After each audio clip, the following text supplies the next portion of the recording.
In this video, I'll show you how to update your TraceRMM server from the web console. Start by logging into your TraceRMM server. From the left-hand navigation, go down to Settings. Once you are in Settings, open the Updates tab. This page shows the current server update status. At the top, you can see the installed server version, and below that, you can see whether the update repository is connected. Under Available Versions, TraceRMM lists the server versions that are available from the update repository. In this example, the server is currently running version 1.0.7 and version 1.0.8 is available. You can click Release Notes if you want to review what changed before installing the update.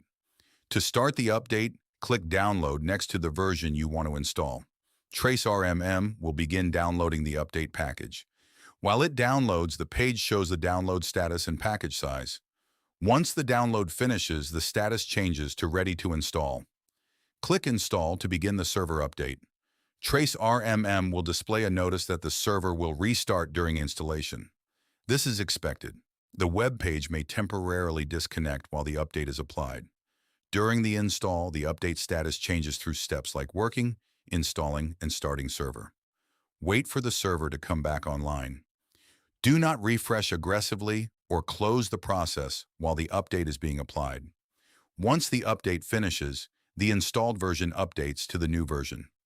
In this example, the server has successfully updated from 1.0.7 to 1.0.8. You can confirm the update by checking the installed version field at the top of the page and by verifying that the new version now shows as installed in the available versions list. That's it. The TraceRMM server update is complete.